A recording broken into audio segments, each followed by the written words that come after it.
Nou, ons is by week 4. Ons is in die middel van ons 7 weke, ons 40 dae oor Kolossense. En ons het al 'n bietjie gekyk na waar is hierdie plek, hoekom hulle, wat is die punt van die brief. Ons het gesien hoe Jesus die ene is wat ons aan mekaar vashou van begin tot einde. Ons het laasweek ook 'n bietjie gekyk na hoe word ons dieper gewortel in hom, en dat ons dit reeds is, en dat ons reeds 'n fondament in hom het. Nou vanoggend het ons nodig om 'n bietjie meer verbeelding te gebruik. Nou Paulus, die van julle wat nou al regtig in die Grieks en in die goeters ingeklim het, hierdie ou is een van daai ouens wat daai paragraaf wat jy lees, wat dis so paragraaf, dan is dit eintlik een sin. Nee? Hy hou daarvan om so te skryf. So 'n party van sy goed is veral van hierdie langer verse is bietjie triekie om dit nou regtig uit te pak en in 'n tipe van argument of 'n ding te probeer struktureer. So wat ons vanoggend gaan doen is om onsself om 'n kampvuur scenario te gaan sien. Ons gaan saam met Paulus kuier. Asof hy self aan die woord is, asof hy 'n vuur aansteek en 'n pak marshmallows kom uithou, kom sê kom sit en kuier net 'n bietjie. Nou die Bybelteks is ingeweef in dit wat ek gaan sê vanoggend en hoe vanoggend se verloop gaan wees. Jy gaan dalk nou nie eers die gedeelte lees en dat nie, maar gaan lees dit asseblief by die huis op jou eie deur in die vertaling wat vir jou gemaklik is. Ek beloof jou, alles gaan daar so staan. Dit is ook hoekom ons Bybel lees, is om weer dit te gaan lees, nee. Ons wag nie net tot ons by die kerk is nie. Gebruik die materiaal, gebruik die Bybelstudies wat ons het, al die goeders gebruik het daarvoor. Maar vir nou, kom sit hier so by die vuur. Kom sit hier so saam met vriend Paulus, hier so by die vuur.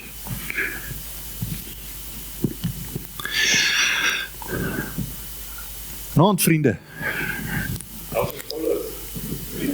Hey Ben. Ek weet is nou nie meer so koud deur die dag nie, maar die aand het nog so geneigtheid om so 'n bietjie nippie te wees. So ek het jy so lekker nuwe reismantel by Timoteus gekry. Nou, ek moet onthou om saam te vat as ek Troas toe gaan een van die dae. Maar ek het nou nog nie voorheen saam met julle hierso in Rietfontein Noord gekuier nie. Julle lyk van 'n gawe klomp mense, né? Nogal uiteenlopend, moet ek ook by sê. En glad nou nie soos die tipiese Jode van Jerusalem wat ek ken nie, dalk 'n goeie ding is. Die ouens daar het maar soms rof met die fariseërs saam, vra my, ek weet, ek was ook kind. Maar Petrus sê, daai ouens, hulle doen hulle bes. Maar kom sit hier so, kryf julle marshmallow. Ek hoor dis lekker as mense so die vuur braai. Ek is nou nie gewoond aan hierdie 21ste eeuse lekkernye van julle nie, maar ek hoor is nogals ietsie hierdie klein sponsie. Maar so gepraat van dinge wat 'n mens nie aan gewoond is nie. Ek sien julle het soos die ouens in Kolosse ook nie met die Joodse wet groot geword nie, nê? Ek hoor wel, julle het julle eie reëls en regulasies om julle nou al van lankal af julle godsdienst en julle manier van aanbid inrig, is ek nou reg? Ek moet sê, ek het dit nou al op baie verskillende plekke gesien. En van wat ek optel, kan dit nogals interessant raak. Die mense hier so ook die geneigtheid om hulle self soms vas te maak aan dinge wat hulle self uitgedink het, eerder as dit wat regtig belangrik is. Julle weet, die kerndinge van dit wat ons oor Jesus glo, is dit hier ook so? Kyk, want die arme ouens in Kolosse, hulle het dit soms rof hoor. Daar het so baie rondreisende predikers en slimpraters en fundies wat met allerhande mooi stories kom en sê hulle weet waaroor die lewe gaan, waaroor die dinge nou eintlik is en hulle het nou al die antwoorde vir die mense. Sommer borg daai meeste daarvan, in my opinie, is nie noodwendig onwaar nie, moet ek nou ook sê, want party van hulle het nou al uitgefigure wat dit is, wat die wêreld laat draai, en het allerhande teorieë oor die sterre, en die getye, en dit wat ander kant die verste hoeke van die aarde lê. As ek nou kon, sou ek graag self so 'n bietjie verder wou gereis het as net Italië. Wat lê nog verder wes? Of hoe ver suid strek Afrika? Of hoe groot is daai groot sandwoestyn wat daar is dit al, is die hele res van die land sand? En as 'n skip sink terwyl niemand daarop is nie, het dit ooit 'n geluid gemaak. Sien, amper vang ek julle met dieselfde stryk. Julle moet pas op dat julle gedagtes nie totaal en al gevange geneem word deur die manier waarop mense die wêreld verstaan, op die basiese elemente waarmee die wêreld aan mekaar gehou word nie. Nog minder vir hierdie oorgelewerde tradisies wat ons net nou so vinnig oor gepraat het. Weet julle hoe maklik kan 'n tradisie bedrieg?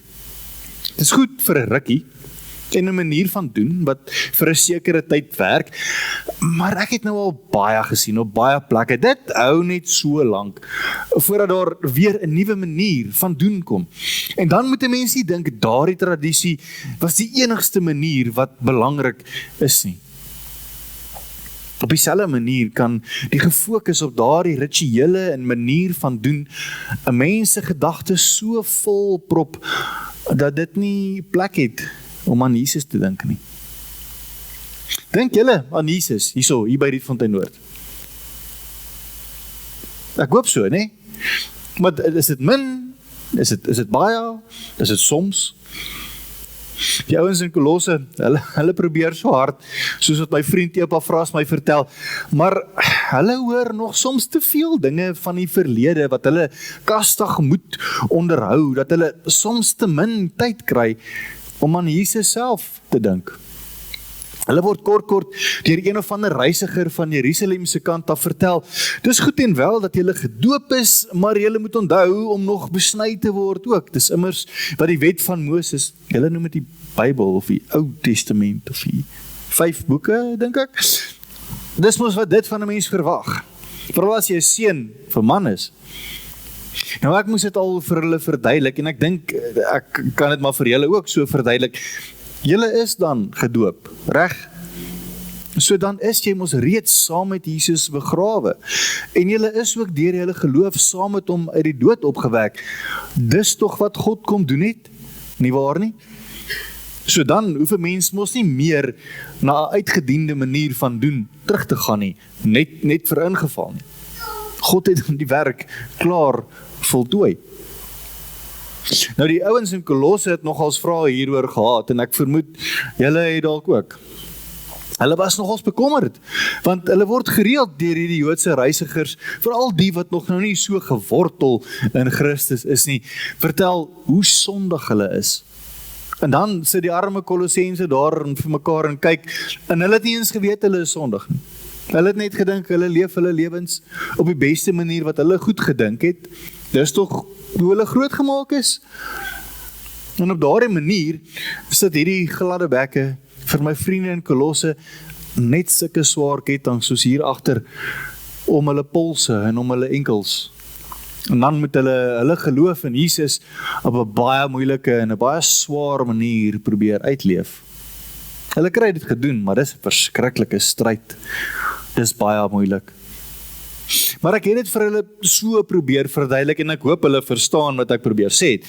Hulle gewone manier van lewe, sonder dat hulle Jesus geken het, het 'n klomp dinge ingesluit wat nie volgens God se manier van lewe was nie. Hulle het die lewe verkeerd verstaan. En daarom, omdat hulle met 'n verkeerde begrip gewerk het, het hulle dinge gedoen wat 'n mens sou kon sê sondig is. Maar, en ek wou hê julle moes hierdie so mooi verstaan, en ek wil hê julle moet ook, of hulle nou besny was volgens Joodse wet of nie, en of hulle nou aanvanklik verkeerd opgetree het, omdat hulle nie van beter geweet het nie, God het hulle saam met Jesus lewend gemaak, toe hy al hierdie dinge vir hulle vergewe het. Ongelooflik is dit nie. Dit maak nie saak wat voorheen in jou lewe aangegaan het, of waar hulle vandaan gekom het, of wie hulle ouers was, of watter reëls hulle nagekom het, of nie nagekom het nie. Omdat hulle kies om in Jesus te glo, het God hulle reeds van alles vergewe, en totaal en al niet gemaak. Hierdie kettinge is af. Wat is daai woord wat julle gebruik? Dis awesome, nee. Ek sien julle het al hierdie allerhande fancy maniere van skryf hierso in die 21ste eeu, en ek wonder soms nogals, wat is permanent en wat is nie? Want iemand het nou die dag vir my so klein plat glas reghoekie in die hand gestop en gesê, dis hulle tablet. Nou dit lyk nie vir my veel soos 'n tablet wat ek ken nie, maar goed dan. Toe sê ook, dit wat 'n mens op die internet sit, op die tablet nou sit, is vir ewig al raak dit weg. Ek het daai nou nie lekker verstaan, ek het gefrons, want sover ek weet, moet 'n mens 'n ding grafeer op 'n tablet, jy moet hom kap met 'n byteltjie of in 'n klip of in 'n muur. Toe ek nou my byteltjie wou uithaal om te klip op hierdie ding, toe word ek vinnig gekeer. Ek dink nie hierdie glas dingetjie gaan hierdie byteltjie hou nie. So ek verstaan nie lekker wat is permanent nie. Maar wat ek wel verstaan, is dat die aanklagte wat mense of wie ook al teen my vriende in Kolosse en ek is seker ook teen julle sou bring, vir ewig uitgewis is. 'n Handgeskrewe perkament word nog maklik opgevrommel of verbrand. Dit is maklik om dit te vernietig. Ietsie wat in klip gegrafeer is moeiliker om te vernietig. Die aanklagte teen hulle en teen julle, wat dalk nie aanvanklik soos hulle Jesus leer ken het nie, sou net met die hand geskryf wees. Sou maklik vernietig kon wees en Jesus het dit maklik vernietig. Soos wat mense papier sou opvrommel en verbrand in hierdie einste kampvuur waar ons nou sit. As ietsie eers as is, dan gaan jy tog niks daarmee kan doen nie, nee. Jy kan nie dit weer gebruik as papier nie. So niemand kan hulle of vir julle ooit weer aankla oor iets van die verlede nie. Is finaalweg soos verbrande as. Ek wens mense kan mooi besef hoe kragtig Jesus se dood en opstanding nou eintlik was. Dit sal hulle oë vir soveel dinge laat oopgaan en hulle so anders oor die lewe laat dink. Hulle hoef net op Jesus te fokus. Sy opstanding uit die dood was soos 'n koning wat 'n groot veldslag oorwinning behaal het. Ek dink nou nie julle doen dit meer vandag nie, maar in my tyd en in my wêreld was dit baie algemeen. Die koning wat gewen het, kom met 'n groot fanfare terug van die veldslag af in die stad in en almal weet dit, want dit vat nou lank vir hulle, so almal hoor die boodskappe, so almal maak gereed en die hele stad maak reg om hom en die soldate wat nou oorleef het, te kom ontvang, maar ook om te sien wie die gevangenes is. Want hierdie gevangenes word uitgetrek en die kinders, julle moet julle oë toe hou, so totaal en al verslaan en ontwapen, voor al die mense word hulle kaal geparadeer. Hulle beteken niks meer nie. Hulle het niks meer krag nie, niks meer mag nie, niks meer gesag nie. En Jesus het dit kom doen met alles waaraan ons en julle dalk ook as magte of kragte beskou, dit waaraan ons gesag gee. Alles behoort aan hom. Hy het die mag oor alles en oor almal. Hulle is die wat met swaar kettinge aan die enkels en polse agter Jesus moet aanloop en maak soos wat hy sê. En nou kom hierdie gladde bekke en vertel vir die Kolossense, hulle moet nou nog allerhande feeste en reëls onderhou om Jesus gelukkig te maak. Dis soos om daardie gevangenes weer vir een of ander rede te beskou, as dat hulle nog mag en gesag het. Nou ek sien dit is amper volmaan hierso by julle. En my Joodse volk het vir baie lank die begin van die maand met nuwe maan gevier. Dit was net so belangrik soos die Sabbat. Maar ek dink nie julle weet so baie daarvan af nie. Daar's mos nou minder nuwe maane in 'n jaar as wat daar Sabbatte is, né? Daar's daar minder. Maar met die nuwe maansfees moes ons ook brandoffers bring en ons moes ook rus en al die dinge. En as ons saam geëet het, moes ons eers gesorg het dat ons rein was, volgens al daai wette wat Moses bekastig self opgeskryf het. Ons het so dikwels baie mense hiermee uitgesluit en hulle sou nie presies rein gewees het nie en dan kan hulle nie saam met ons deel aan die genade van God nie en dis eintlik skokkend. Jesus roep ons tog nader en hy trek ons tog in. En wie bring nog vandag brandoffers? Het julle brandofferaltaar hier by die kerk? Ek dink nie so nie, nee. Daar buitekant is nie verbrand, dus as die styk verbrand het, is dit 'n brandoffer, maar ek dink nie dis dieselfde ding nie. Want onthou, die beeld wat ek julle mee probeer verduidelik hierso is soos 'n skaduwee van iemand wat vroegoggend met die son van agter hom na ons toe aangestap kom. Hy's op pad. Hier's iemand goed wat op pad is, iemand groots, iemand belangriks. Maar ons sien die skaduwee tog eerste. Dit bereik ons tog ver voordat die lyf doen, né? En dit lyk op 'n manier soos die lyf, dit beweeg soos die lyf, dis vas aan die lyf. Dit kan tog nie sonder die lyf bestaan nie. Maar dis 'n bietjie verwronge. Die arms is te lank en die kop is nie rond nie en dis nie heeltemal hoe die regte lyf lyk nie. Hierdie rituele, hierdie voorskrifte, soos die brandoffers en die nuwe maansfees en selfs die besnydenis en al daai, soos die skaduwee. Dit was net daar om ons gereed te maak dat Jesus op pad is. En Jesus is die regte lyf. Hy is die regte vorm, hy is die werklike een. En dit gaan eintlik net oor hom. En hy is die een wat my vriende in Kolosse en Laodicea en oralster anderster en ook vir julle hiervoor laat kwalifiseer. Hy self. Nou ek het ook al gesien, julle het sekere kompetisies hierso by julle waar mense aan sekere vereistes moet voldoen voordat hulle pryse kry. Of voordat hulle aan iets mag deelneem selfs. Kan julle glo, in ons wêreld was daar ook beoordelaars wat mense vir sekere dinge moes keer en beoordeel of hulle 'n prys mag kry of nie. Hierdie gladde bekke wat my vriende in Kolosse se koppe so deurmekaar gemaak het, was amper soos dit. Hulle sou kastig voorgee om vreeslik en nederig te wees, maar nie werklik wees nie. Hulle wou net hê almal moet sien hoe nederig is hulle.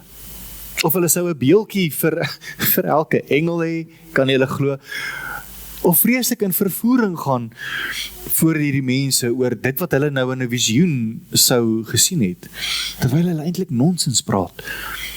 Of hulle sou hulle self so oppof, omdat hulle nou eintlik die wêreld verstaan, dat hulle vreeslik belangrik voorkom, maar dan hou hulle nie aan Jesus as die kop vas nie. En Jesus, soos ek sê, is in elk geval die kop en ons soos die lyf wat uit hom uit groei. So sonder hom sou al hierdie hoogdrawendheid en dinge hulle niks maak nie. En maak dat hulle name net lekker toffie maak. Nou wil hulle vir die Kolossense kom sê, die ons in Kolosse kom kwalifiseer nie, vir Jesus nie. Terwyl Jesus hulle al lank al reeds syne gemaak het. Ek is nou lus vir hierdie marshmallow. Dink julle ek mag hom eet? Of dink julle die wet van Moses het iets hierteen? Dink in elk geval nie, dit maak saak nie. Moenie vat nie, moenie proe nie, moenie aan daai ding raak nie. Dis net in plek gestel vir dit wat ons gebruik het, vir dinge wat in elk geval vergaan. Jy hoef nie met daai kettinge om jou polse of engels te leef nie. Marshmallows is nie sonde nie.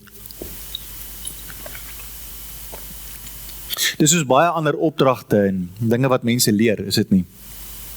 Dit lyk dalk asof dit wysheid het, of op 'n selfgemaakte, selfuitgedinkte, godsdienstige manier, met al hierdie voorgee nederigheid en uitermate selfdissipline om te wys hoe ernstig hulle oor hulle manier van aanbid is.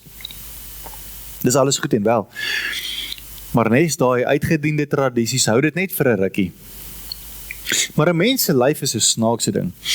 Op 'n stadium gee ons almal toe, al is dit nou net aan 'n marshmallow. En dan help al daai voorgee en skyn nie juis nie. Mense voel dikwels meer skuldig as enigiets anders. En dis nie 'n gesonde ding vir 'n mens se gedagtes nie. Maar ja, genoeg hiervan vir vanaand. Ek dink ek sal volgende week weer verder praat oor ons gedagtes. Wat sê julle? Dan vertel ek julle oor hoe Jesus ons manier van dink nuut kom maak. En hoe dit dan soos ou klere word wat ons uittrek sodat ons nuwe klere kan aantrek. Ek hoop ek sien julle weer volgende week rondom hierdie kampvuur. Amen.